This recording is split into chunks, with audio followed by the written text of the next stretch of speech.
every winter. As snow settled on the cold stone walls of Hampton Court, and the hearth boys toiled endlessly to keep the fires alive, Tudor England bore witness to a ritual disguised as festivity, the Christmas of King Henry VIII. This was not a season of gentle peace or familial warmth. It was a battlefield of roasted beasts, glistening wine, and unspoken threats. It was a 12-day performance of dominance, where the king played priest, sacrifice, and deity, all at once. Every dish whispered politics. Every candlelit corridor echoed with ambition. This was the feast of a man who devoured everything: women, nations, and God himself, and still demanded more. The early years of this Christmas spectacle took place at Greenwich, the palace of Henry's birth. There, long oak tables were draped in embroidered silk, and over 1,000 courtiers were crammed into the great hall, eager to be seen, to be seated, to survive. Later, when Henry acquired the grand Hampton Court with its cavernous halls and fire-blackened kitchens, the feast moved to a grander stage. Here, he could orchestrate every moment, from the seasoning of a pie to the silence of a courtier. For 12 nights, the palace roared with labor cooks, stirred, butchers chopped, spit boys turned meat for hours. Everything smelled of fire and fat and clove. And yet beneath that was a deeper scent: fear. At the center of this feast was a brutal hierarchy. The closer one sat to the king, the finer the food. At the head table, golden platters bore swan, boar, and peacock. Further down the hall, the offerings were still rich, but a degree colder, a little rougher, as if to remind them of their place in the great chain. The feast was not for nourishment. It was a stage, a performance of wealth and virility, where even the soup carried a message. The opening course, plum pottage, was no humble porridge. It was a rich, wine-thick stew of meat, dried fruit, spices, and blood-colored broth. Tradition claimed 13 ingredients to represent Christ and the apostles. But for Henry, it was the 13 different ways he could show his supremacy over flesh, flavor, and faith. Then came the mince pies, nothing like the sweet, sugary treats we know today. These were dense, coffin-shaped constructions filled with minced meat, in raisin, wine, and imported spices like saffron, mace, and nutmeg. The pastry was so thick it was called a coffin, and like his wives, Henry consumed only what was within the tender center and discarded the rest. Sometimes these pies were shaped like a cradle, a nod to baby Jesus. Sometimes the crusts bore the Tudor rose or the king's badge, as if the food itself knelt in loyalty. And yet, to the king, every bite was a flex of power. He ate not only to live but to reign. But the climax, always, was the roast. No chickens here. Those were for peasants. Henry demanded the magnificent whole peacocks, skinned and roasted, then redressed in their feathers to look alive.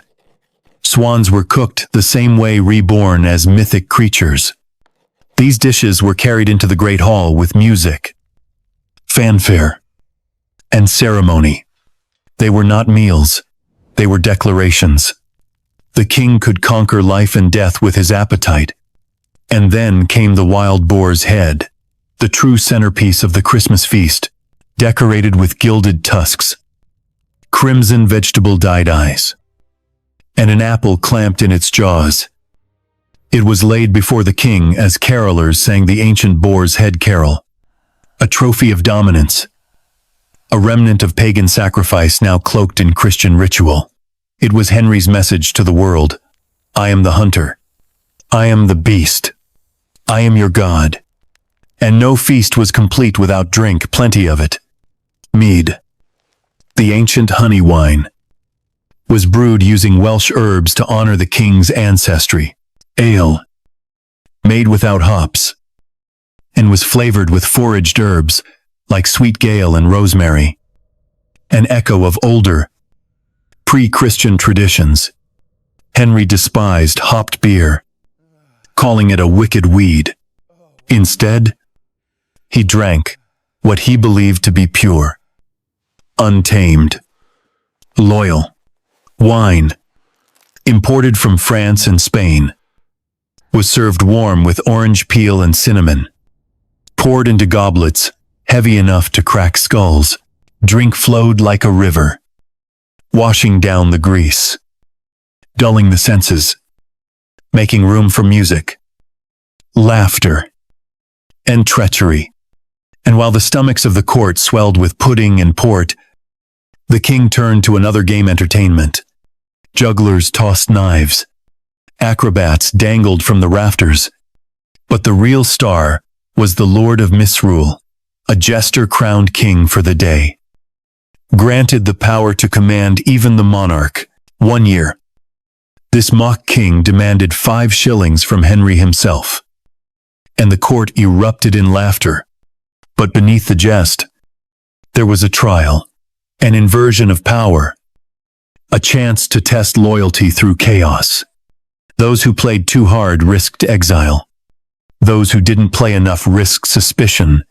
Gifts, too, were weapons. On Christmas Day and New Year's, courtiers were expected to offer extravagant presents to the king and queen. These were not tokens of affection. They were declarations of allegiance.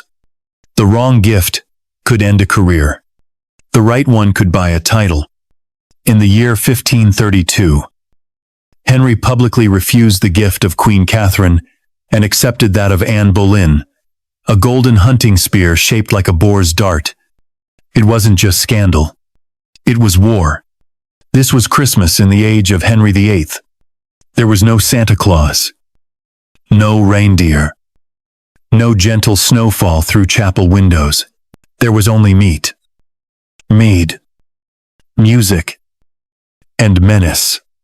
12 days of fire and gluttony, of golden crusts and rotting teeth, of velvet gowns soaked in sweat and ambition. And when the last candle flickered out, when the boar's head was picked clean and the jester had collapsed in wine-drenched silence, the real question lingered: who had survived this feast and who would not see the next? Long before the candles were lit and the boar's head marched into the great hall, before the pies were filled with meat and spice, before the king's goblet was warmed with wine, there was Advent. In the Christian calendar, Advent was not a celebration, but a waiting, a silence before the cry. It marked the 4 solemn weeks before Christmas, a time of fasting, prayer, and self-denial meant to prepare the soul for the birth of Christ. In the great stone chapels of the 16th century, monks chanted in Latin, chors sang in minor chords, and the air was thick with incense and penance. Food was plain, meat was forbidden, and indulgence was set aside. But this was theory. In Henry's world, theory did not often survive the fire of appetite. Advent called for the faithful to turn away from meat, from milk, from eggs, from all pleasures of the body. It called for restraint not only in food, but in touch. It was meant to be a quiet time, a holy time, and above all, a chaste time. But somewhere between the cracked flagstones of the royal chapel and the rich fur of the king's featherbed, those vows of abstinence were left behind. For it was during Advent, right in the heart of that holy season, that Henry conceived a daughter with his Spanish queen, Catherine of Aragon. And so, when the bells rang out on Christmas morning in the year 1532, the queen was already with child. That child would become Elizabeth, born on the 7th of September. A living testament to the fact that not even God's calendar could deny the will of a Tudor king. Catherine of Aragon, daughter of Isabella and Ferdinand, had been raised to believe that suffering was sacred. She believed in fasting, not just during Advent but year-round, abstaining from food until her ribs showed beneath her bodice. She refused rich dishes, turned away meat, and often passed entire days on only bread and wine. Her piety was intense, even alarming. Some physicians of the court whispered that her constant fasting might have contributed to her tragic pregnancies, so many lost infants, so many cold little bodies wrapped in linen and silence. But Catherine did not flinch. She believed every sacrifice drew her closer to heaven. And yet, in Henry's court, sacrifice was rarely rewarded. For Henry, Advent was an inconvenience. He did not enjoy being told no, neither by bishops nor books. He ate what he pleased, drank what soothed his gout, and when he wanted comfort, he sought it in his wife's chamber. The rules of the church were pliable things, easily bent beneath the weight of his crown. He would confess later, perhaps, or pay a generous offering. But in the moment, Desire ruled. If Christ was coming, then surely the king had the right to celebrate in advance. Still, despite Henry's disregard for restraint, there were remnants of tradition that clung to the palace walls. During Advent, the grand feasts were postponed. The ovens cooled. The spices were stored. The kitchens hushed. The banquets would come, but not yet. Instead, the court entered a strange kind of hush. The air was heavy with anticipation. Servants moved more slowly. Courtiers lowered their voices. Musicians practiced Tudor melodies. The palace, though still filled with bodies and whispers, became a place of waiting. It was the lull before the storm, the deep breath before the roast was carved. And somewhere in that lull, somewhere behind the embroidered curtains of Catherine's rooms, Henry's hunger for more than food awakened. He wanted sons. He wanted heirs. He wanted a future that did not depend on sickly daughters or aging wives. Catherine had failed to give him what he craved, most a living boy. And though she fasted and prayed and begged God for mercy, Henry began to look elsewhere. It is no coincidence, perhaps, that during the long, cold Advents of the early 1500s, Anne Boleyn began to rise. Anne did not fast. She dressed in silks imported from France.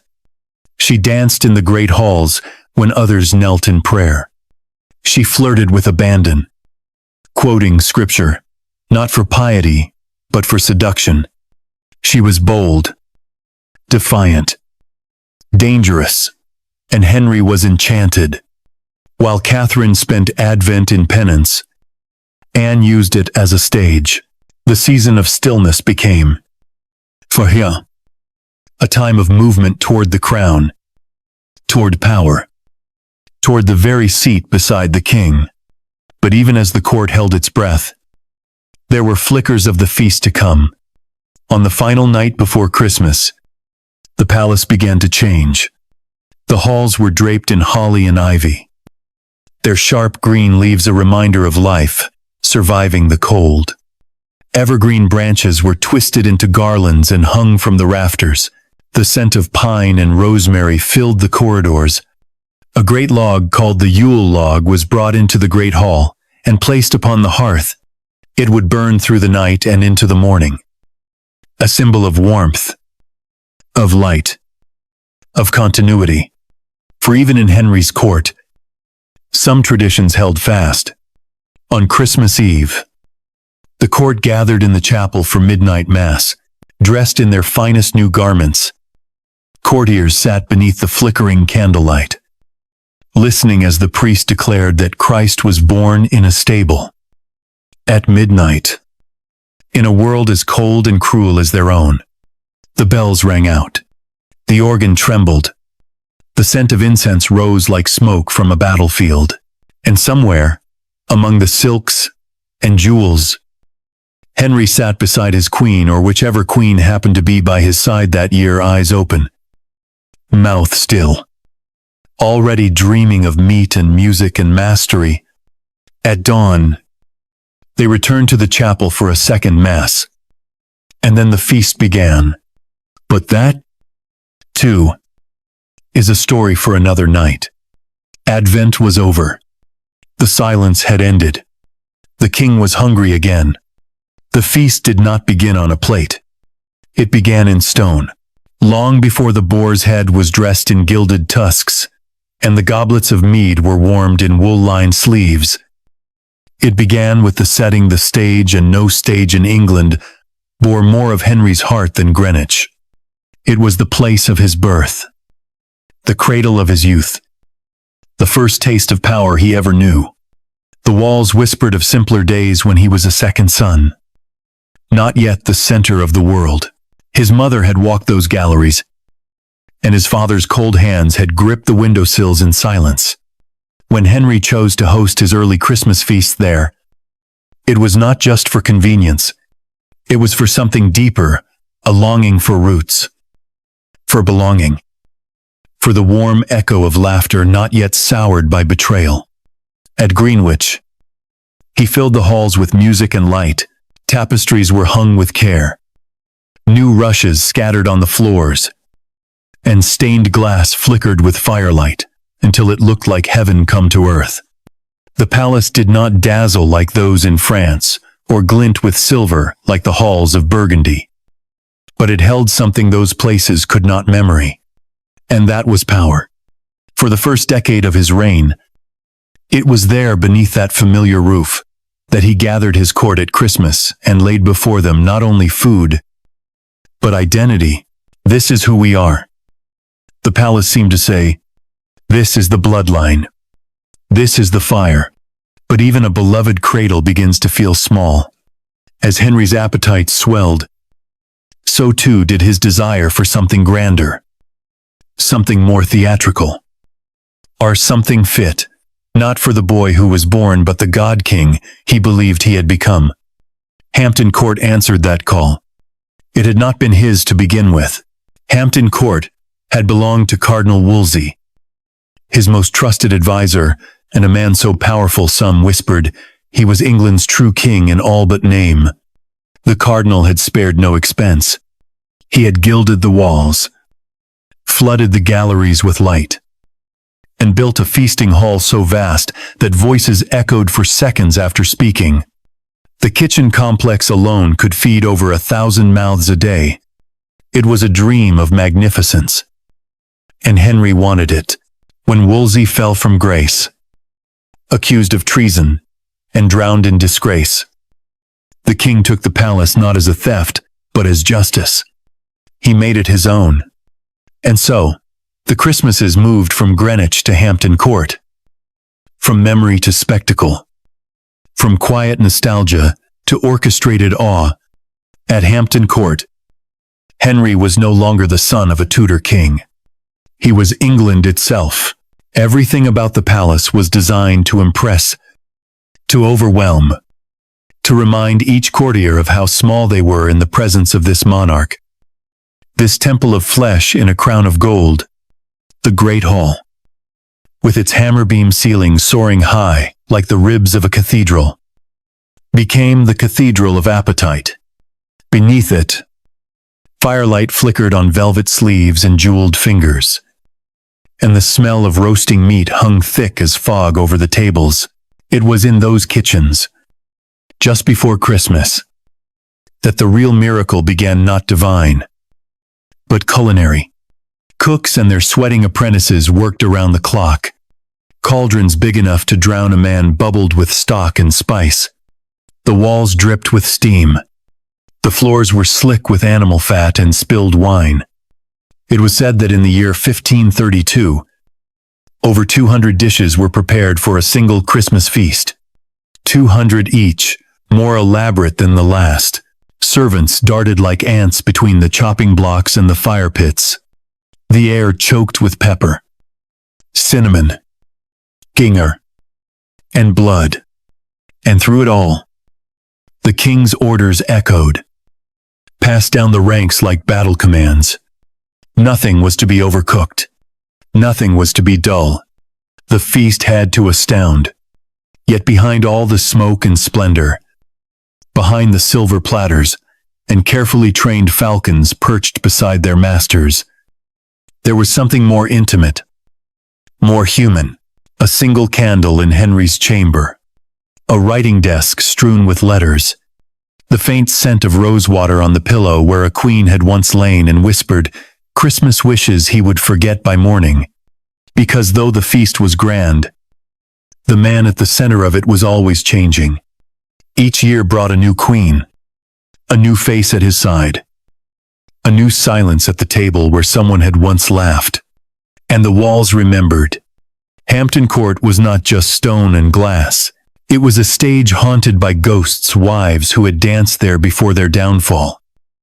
Advisors who had feasted there before their necks met the axe. Children who had run beneath its tapestries before vanishing into legend. The king could build his fires as high as he liked. But the shadows always crept close. In the flicker of a torch on polished oak, in the silence between carols, in the face of a servant who dared not meet his eye, there it was. Memory. Again. But this time, less sweet. Still. Henry persisted. Every Christmas, he returned to that hall and filled it anew. He filled it with sound and light and meat, with women who danced and laughed and looked up at him with hope in their eyes, with jesters who dared to mock him for a moment before retreating into fear, with games and songs, and games again, with banquets so heavy the tables groaned. He filled the air with power so thick that even the snow outside seemed to fall slower in deference. But it was not just to impress, it was to fight back time. For each roast swan, each gilded peacock, each sugar sculpture rising like a castle from the banqueting course, Henry was not just hosting a feast. He was making a statement to the world, and to himself. I am still here. I am still strong. I am still the sun. And so the flame moved from Greenwich, where the fire had been warm and tender and familiar, to Hampton Court, where it roared and devoured. Due palaces. One king, one fire that never ceased to burn.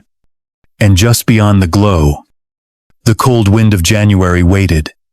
There is something almost reverent in the way the Tudors approached their pies. They were not simply food. Not in the way we imagine warm apple slices nestled in golden crusts on cold mornings. Tudor pies were monuments, structures of meat and flour, messages sealed in pastry, and symbols so potent they could tilt favor at court. And nowhere did they rise more grandly, or speak more dangerously, than at the Christmas table of King Henry VIII. For the pie was a language, and the crust was not merely for eating, it was a coffin. And in Tudor England, coffins were always filled with more than just flesh. They called it a coffin crust, not with irony, but precision. The outer shell of a Tudor pie was not soft or buttery. It was dense, thick, and built to contain flour, salt, and hot water were kneaded into a dough, so stiff it could stand alone. These crusts were designed not for taste but for strength. They bore the weight of heavy fillings, chunks of venison, goose, rabbit, pigeon, or whatever wild thing the king had most recently conquered. The dough sealed tightly, holding in heat and secrets alike, baked hard as stone, and often discarded after use. It was not meant to be eaten, just as certain words in court were never meant to be spoken aloud. And yet within these crusts, Chefs and courtiers wove silent intentions. The filling of a pie could be a gift or a warning, a gesture of loyalty or an insult buried under cloves and dates. In a court where glances were measured and words were dangerous, the right pie could speak volumes. To present the king with a pie filled with imported dried fruits, figs, prunes, and raisins was to flatter him with flavors fetched from afar, to shape a pie into a cradle, in honor of the Christ child, was to appeal to Henry's pride as a father when he had sons to celebrate, to do so in the shadow of infant funerals. However, risked a grim misunderstanding. Some pies were shaped like castles. Others bore the Tudor rose carved with delicate knives. Some were painted with saffron or adorned with gold leaf. In one particularly daring year, a pie was baked in the likeness of a lion, with cloves for eyes and pastry claws curled into the shape of a crown. The king had it carried in on a silver salver, while musicians played a French march. He laughed loudly, but the room was tense, because no one could be certain whether the lion was Henry or a jest too bold for survival. That is how it was with Tudor food, beauty and danger side by side, always just beneath the crust. And then there was the filling, mince pies. The most famous of all were not sweet then. They were a dense, spiced mix of chopped meat, often lamb or beef, shredded with suet, wine, vinegar, dried fruits, and an entire bouquet of spices brought home by crusaders long before Henry's time. Pepper from India, nutmeg from the Banda Islands, cinnamon from Ceylon. These ingredients were not just for flavor, they were proof of power. Proof that England could reach into distant lands and return with treasure. In a mince pie, the king did not just eat, he conquered anew. But even the finest fillings could not outshine the crust when it came to art. Some were so elaborately sculpted that they seemed to defy belief. Boars with tusks raised, birds in flight, even scenes of nativity shaped from dough. And beneath it all, the meat bubbled, the sugar melted, the fruit blackened. It was beauty, masking heat, decoration, hiding hunger. The same could be said of the palace itself. There are records of pies used not only as gifts, but as traps. A young courtier, hoping to gain Henry's notice, once presented a pie filled with game birds, partridge, quail, lark, and pigeon. 4 birds in one pie, each smaller than the last. The outer layer was venison. It was called a nested pie, a marvel of culinary engineering. But the boy made the mistake of quoting scripture when he offered it, speaking of the Lord's bounty and how the smallest creature was cherished in his sight. Henry did not like to be compared to the Lord. The boy was never invited again. And still, the pies kept coming.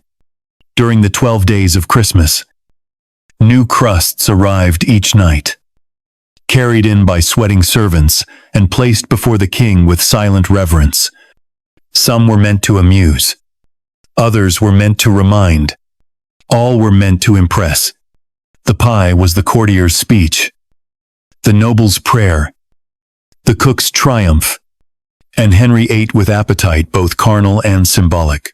Sometimes, people were hidden in peace, not baked, but tucked beneath the table. Musicians, dancers, or even jesters, ready to burst forth in song as the crust was ceremonially lifted. One Christmas, a pie crust was so vast it had to be baked in sections and assembled on the table like a fortress. From its center emerged a dwarf dressed in silver bells, singing of Christ's birth. The court roared with laughter. Henry clapped his hands, delighted. But the dwarf never sang again. It is said he was sent away in silence 2 weeks later. The joke had run thin.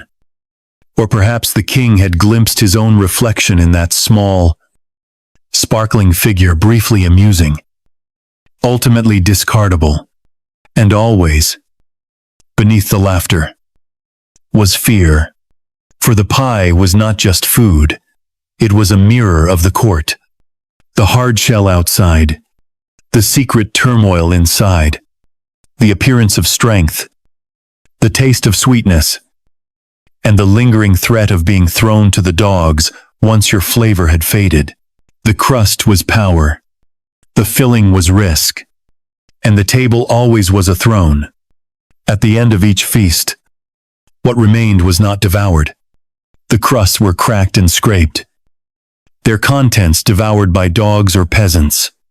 The shell, once proud, once beautiful, was discarded, cold and forgotten, much like queens, much like friends, much like truth.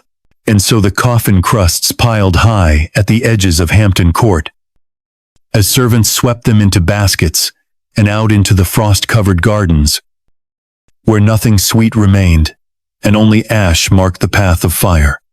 To understand the taste of Henry's Christmas table is to understand desire, not the kind that flickers and fades, but the kind that consumes, that spreads like oil on fire, that devours not just flesh but distance, treasure, even faith. For every dish served beneath the painted beams of Hampton Court's great hall was not just a meal, it was a mouthful of empire.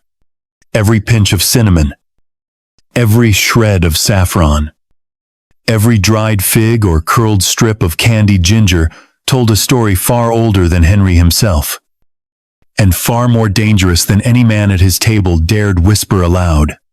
Because spice, in Tudor England, was war. It was wealth. It was want, packaged in fragrance and fire. By the time Henry sat on the throne, spice had already reshaped Europe. Generations before, men had sailed into deserts and jungles, died on rocky coastlines, killed for cloves, bled for peppercorns. The Crusaders, drunk on zeal and sunstroke, had returned from the Holy Land not only with relics and regrets, but with new hungers, saffron to color their stews, nutmeg to mask the rot of meat, cardamom to scent their breath and hide the rot of souls. These were not native tastes. England did not grow cinnamon or star anise. Its fields knew barley and cabbage, not cassia bark or turmeric. And yet, the English grew to crave them, like a sweet poison that bloomed in the mouth and never quite let go. Henry craved them more than most. In his kitchens, spice was used not sparingly, but lavishly soaked into pies, stuffed into sausages, folded into pottages and puddings, rubbed onto roasts, even sprinkled into wine. The richer the dish, the more it burned. Plum pottage, that strange, meaty, fruit-thick stew that opened the Christmas meal, was laced with cinnamon, cloves, ginger, mace, and pepper. The meat shimmered under the spice, like armor. The scent filled the air like incense at Mass. It was not meant to be subtle. It was meant to impress, to overwhelm, to remind every guest that the king could command the scent of the Orient with the flick of his carving knife. And the cost, oh, the cost. A handful of saffron could rival the price of gold. Nutmeg, small and unassuming, was sometimes sold by the seed.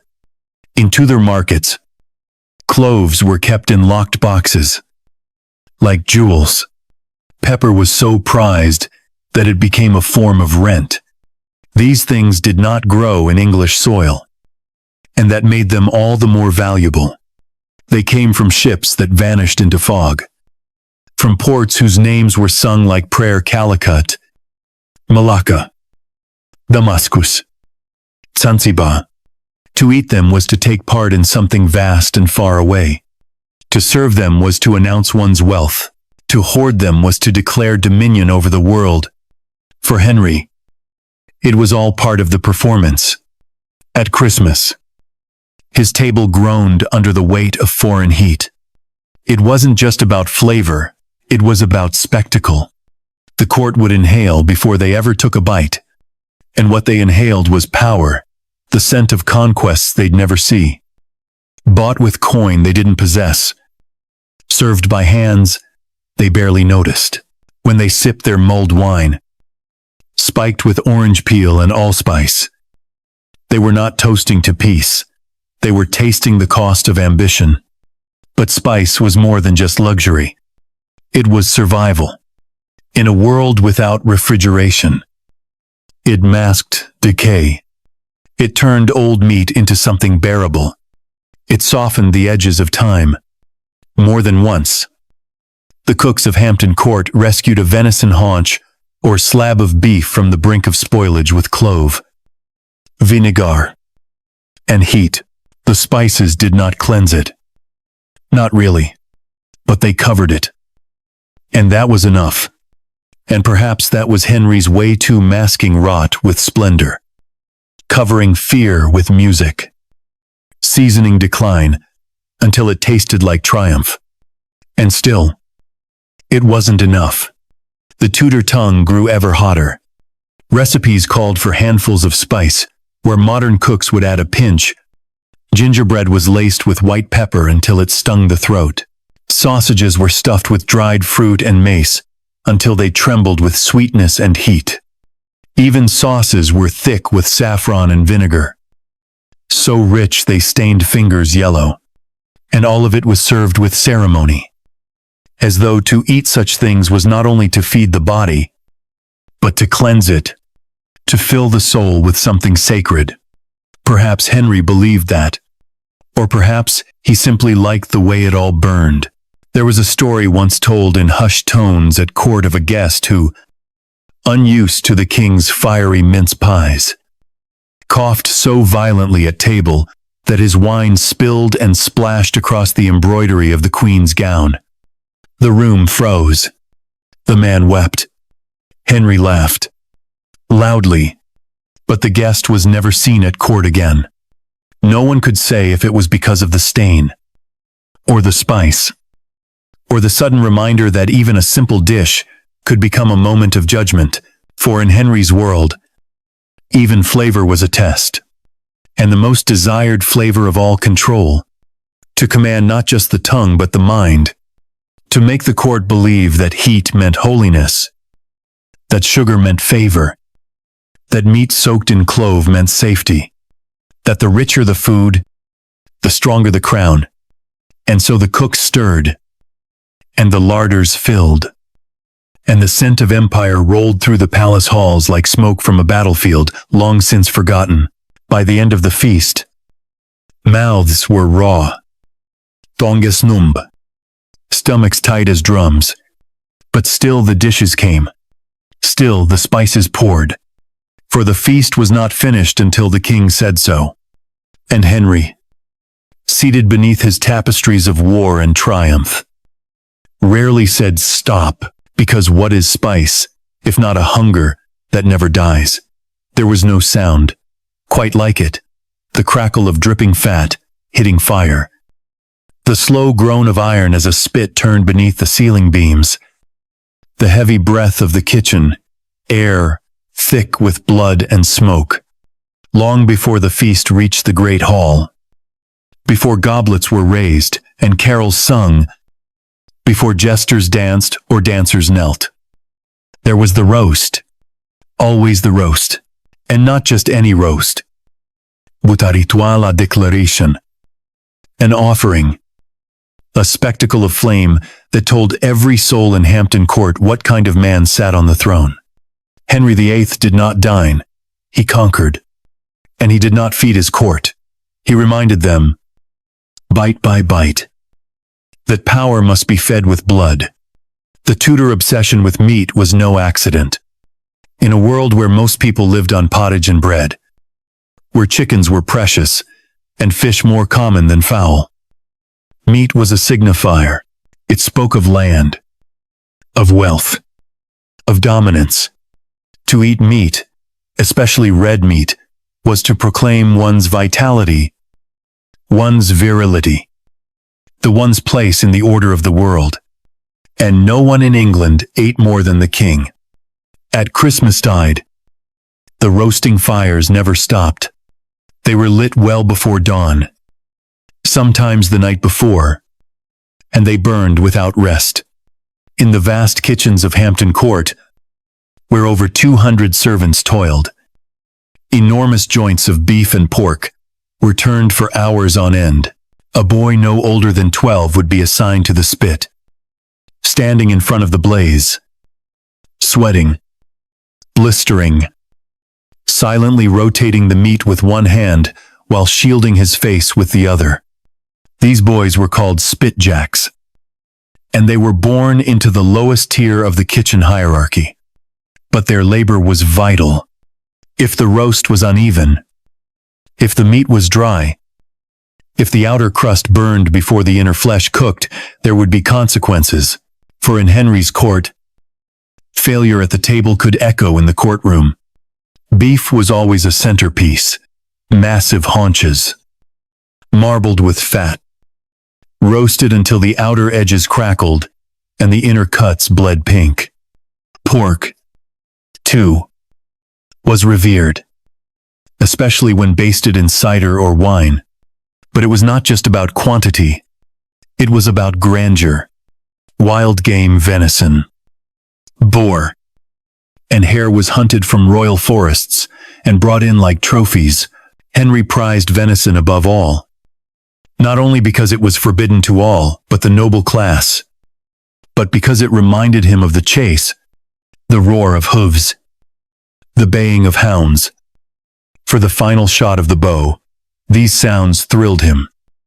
And so the meat was eaten not just for taste, but for memory. And then came the birds. Chickens were for peasants. Henry demanded swans, peacocks, pheasants, and partridge. Each was roasted and then redressed in its own feathers, carefully stitched back on by cooks who worked with surgeon-like precision. The result was uncanny creatures that looked alive but exhaled the scent of flame and spice. They were carried into the hall with ceremony, their eyes sometimes replaced with currants or gilded beads, their wings spread open in frozen flight. These were not meals. They were messages. They said, "The king takes what flies. The king tames what others worship." One Christmas, it is said, a roast cockatrice was presented to Henry, a mythical beast made by sewing the head of a pig to the body of a capon. It had tusks and wings and glistened with a glaze of honey and mustard. The court gasped. Henry roared with laughter. But beneath the humor lay something darker. The kitchens had created a monster for a man who ruled like one, and he was delighted. There were whispers, always, about Anne Boleyn and her refusal to eat red meat, about Jane Seymour and her fondness for delicate game birds, especially quail, about Anne of Cleves, who tried to impress the king with a German goose recipe, only to be mocked for it behind closed doors. Meat. In Henry's world, it was more than sustenance. It was politics. What a woman ate, or refused to eat, could mark her as soft or strong, foreign or faithful, queenly or disposable. Waterfowl, duck, and goose were considered cooling meats. Monks ate them in place of beef, believing their consumption calmed the body and suppressed passion. Henry, of course, wanted no such thing. He ate to inflame, to prove, to conquer. The more blood that pooled on his trencher, the more alive he felt. The more meat he tore with his teeth, the more secure he became in the illusion of everlasting power. And there was brawn. Always brawn.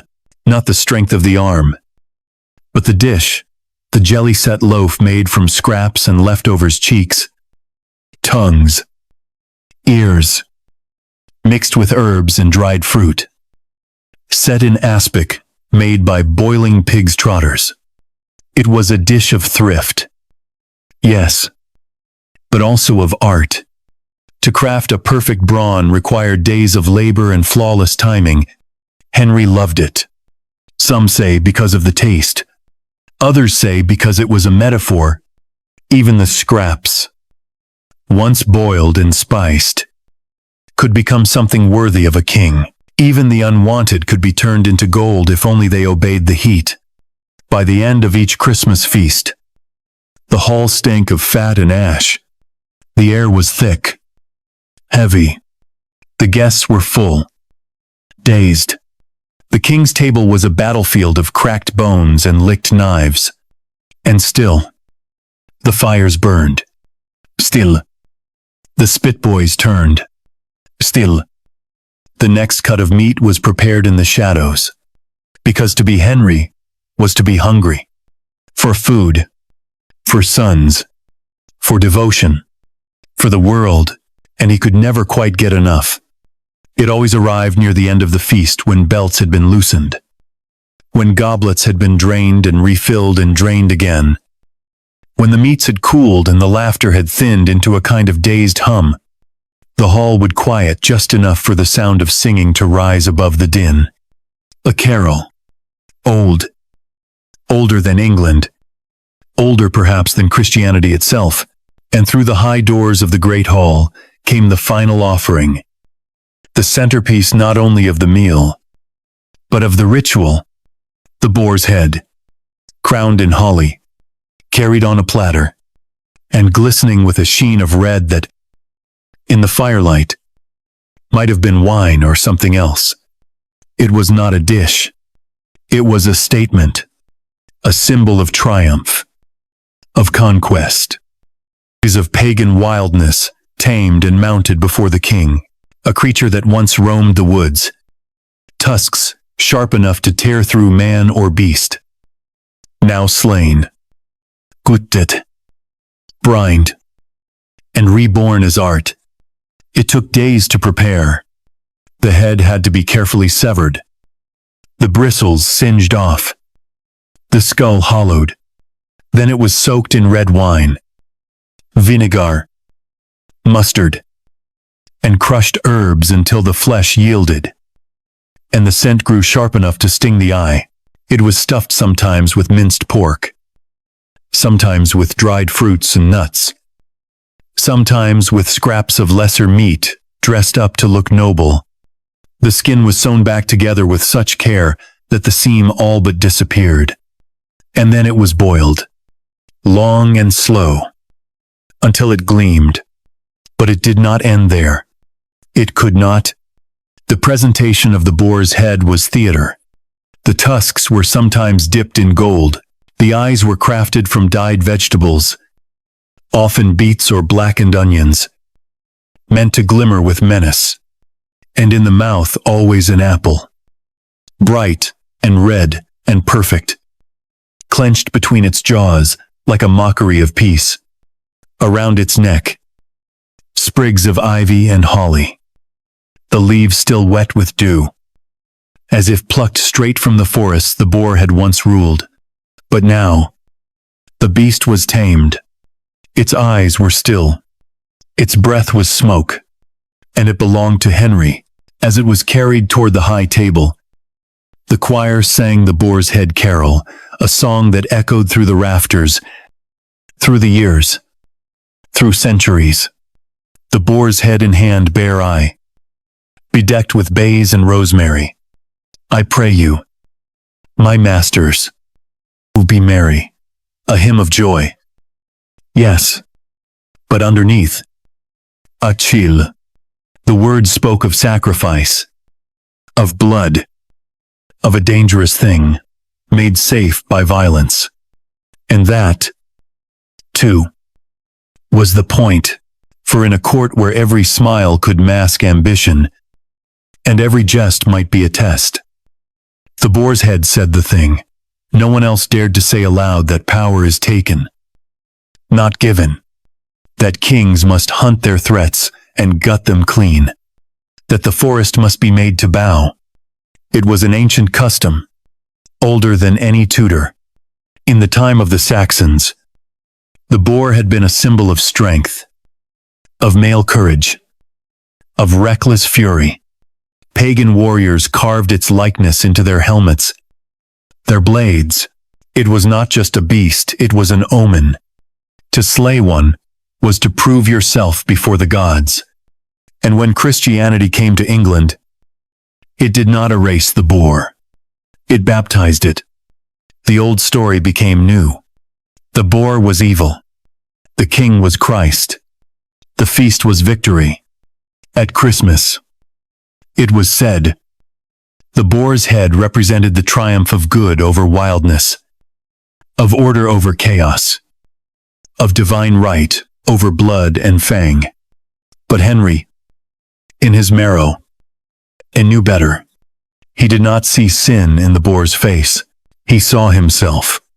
For who was more wild, more feared, more powerful than Henry, who hunted his enemies with more precision, who wore gold on his teeth and red on his hands, and demanded the world kneel before him?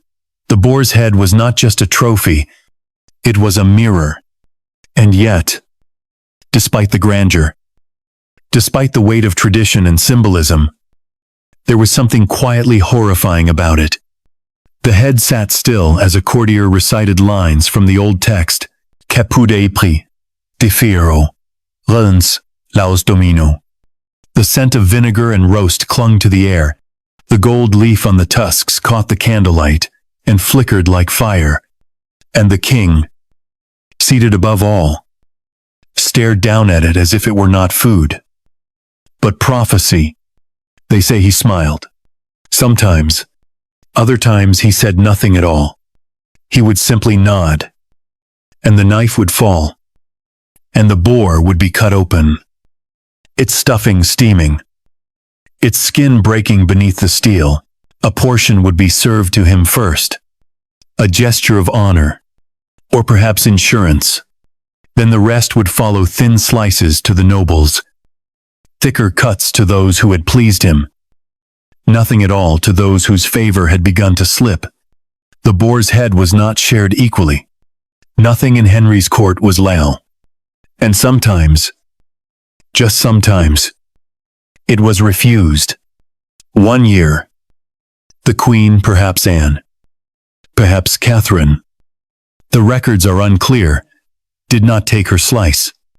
She bowed her head. She passed the plate. The room froze.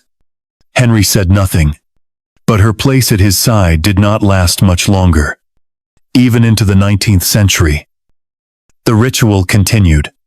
Prince Albert revived it, sending boars' heads to Queen Victoria, along with baskets of German sweets.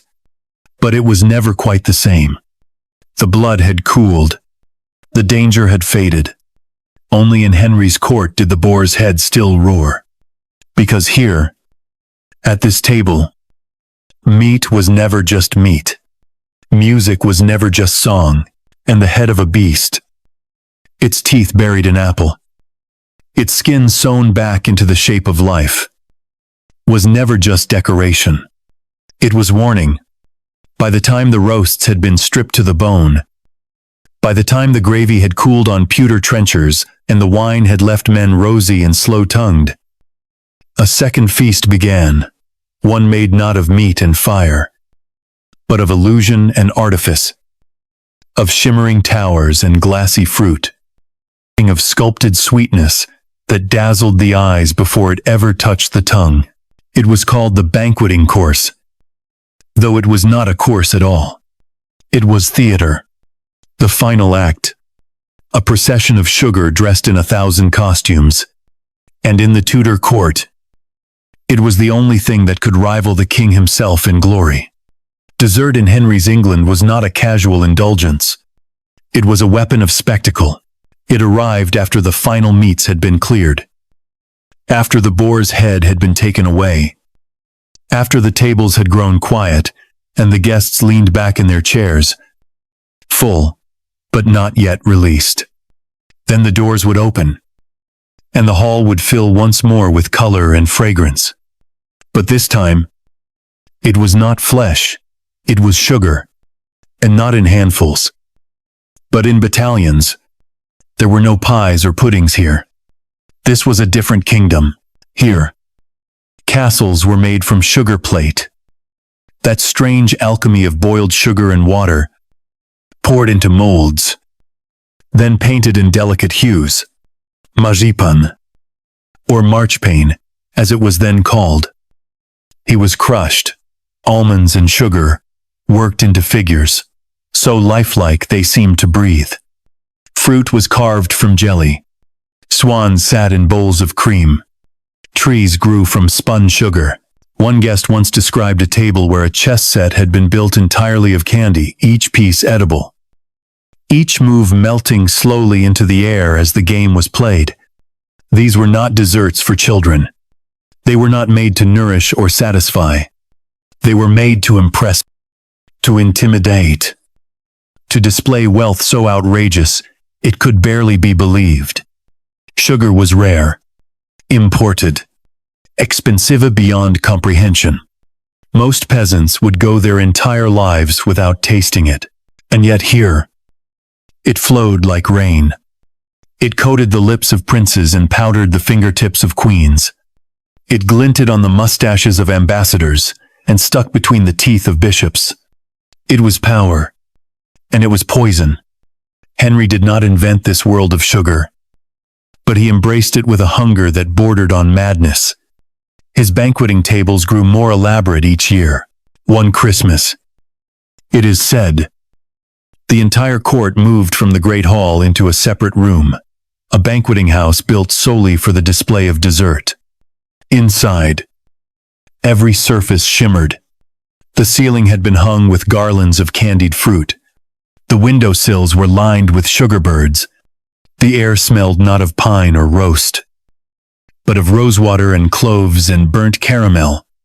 A paradise, a hallucination, a place where nothing was quite real and everything could be consumed. And consume they did. The king favored marzipan, above all, a rich, sticky blend of almonds and sugar, sometimes flavored with rose or citrus peel.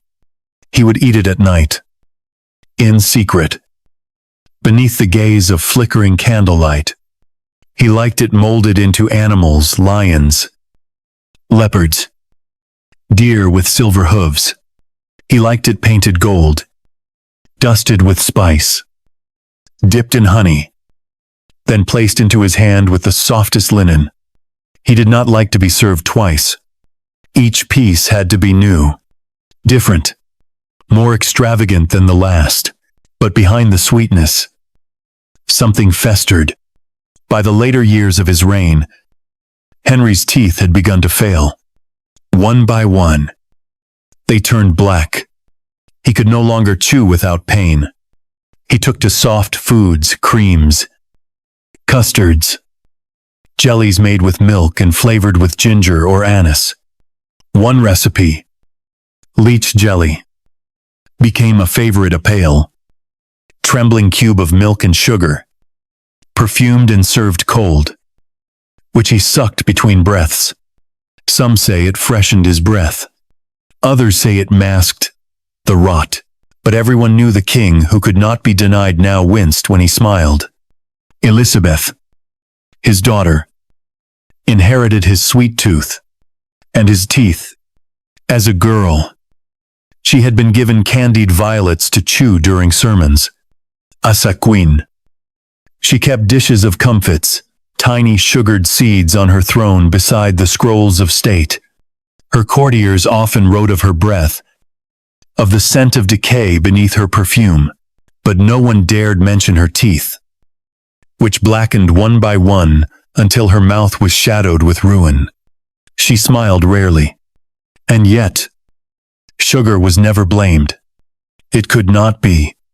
It was too beautiful, too precious. too glorious to fault.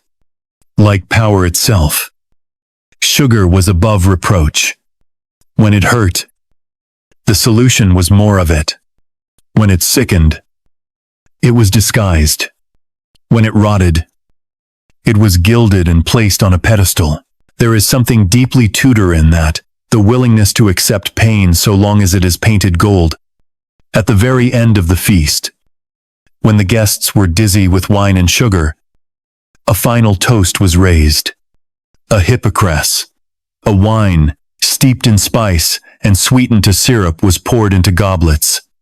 It burned as it went down, a final flame in the belly. And then the candles were dimmed. The music softened, the air cooled, and the sweetness turned bitter on the tongue. Outside, the wind scraped across frozen courtyards. The cooks collapsed against the kitchen walls, their aprons stiff with flour and soot. The marzipan towers were already beginning to melt, and Henry, the king of spice and blood and sugared breath, retreated into the darkened halls of his private chamber, where the feast ended not with applause, but with silence, because even the sweetest power must one day be swallowed. For 12 nights the fires had burned. The meats had bled. The spices had stung the air. The wine had flowed. The sugar had glittered and melted. And the throne had remained untouched, immovable in its weight and power. But on the 13th, something changed. The walls of Hampton Court no longer pulsed with reverence. The tapestries no longer hung heavy with silence. Laughter returned, not the stiff, calculated laughter of courtiers, but something rougher, wilder, freer. The feast had reached its end, and now came its ghost.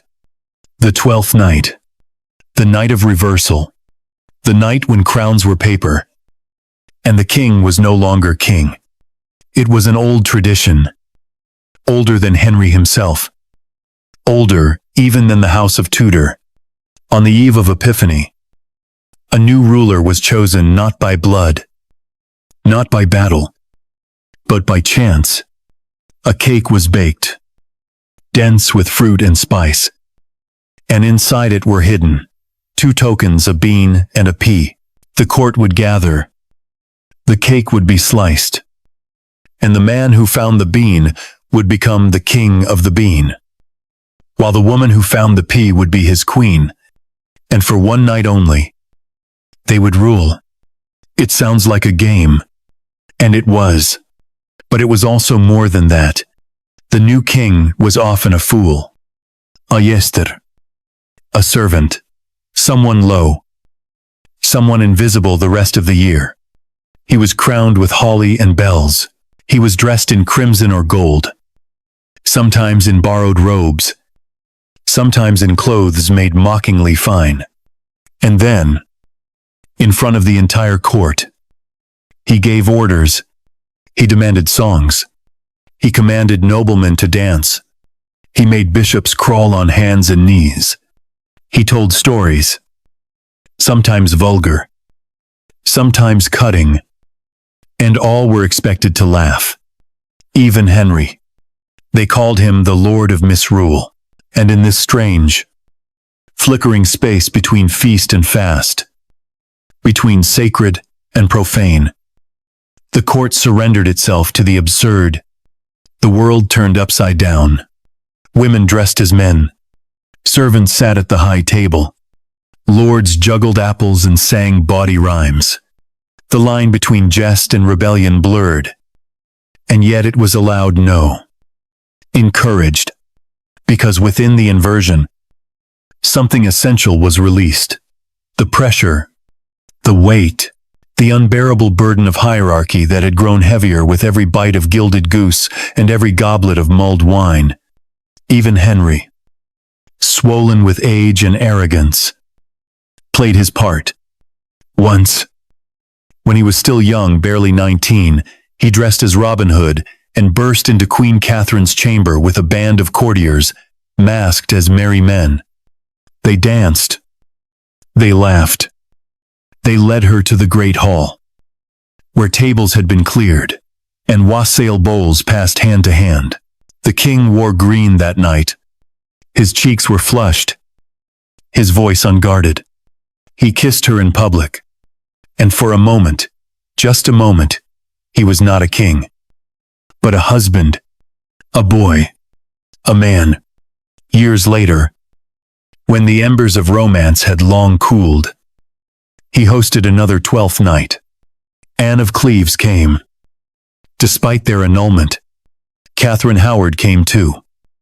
Still young, still glowing, the two women danced together, their fingers brushing. The court watched in quiet astonishment. Henry smiled faintly. He said nothing. He went to bed early. But the women kept dancing long after he had gone, because 12th night belonged to them now, to the forgotten, the cast off, the overlooked, the ones who, for all their laughter, carried the heaviest truths. In the waning candlelight, there were games, dice, cards, a chessboard made of sugar and bone. There were riddles passed down the table. A man recited verses backward. Another balanced a goblet on his head and sang hymns out of tune. The walls echoed with a kind of freedom that had not been heard since Advent. The courtiers, bloated with feast and flattery, leaned into their roles as clowns and dancers, grateful for the excuse to forget their ambitions, if only for an hour. But 12th night always ends. As the first light of January's 6th day crept through the frost-rimmed windows, the laughter began to fade. The music slowed. The candles flickered low, one by one. The borrowed crowns were removed. The bells untied. The paint washed from cheeks. The Lord of Misrule bowed low and gave back his staff. The jesters folded into silence. The real king rose slowly now, heavy with gout and history, and the world righted itself. The court resumed its shape. The nobles remembered their place. The servants vanished into corridors, and the dream was over. Henry would reign again, with full voice, with full appetite, with laws, with punishments, with a long reach of power that no bean or paper crown could ever challenge. But somewhere, deep in the recesses of that palace, the memory of 12th night lingered.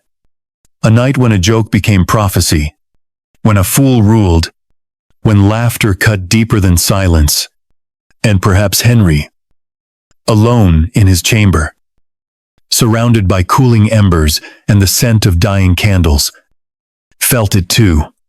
That flicker, that brief glimpse of something he could never fully control. A night when he bowed, not by force, not by threat, but by choice. Because even kings need to kneel. Even gods need to laugh. And so the Christmas feast was finished. The fires dimmed. The sugar melted. The boar's head had been carved. The pies consumed. The songs sung. And all that remained was silence, cold and soft as ash. Until next December.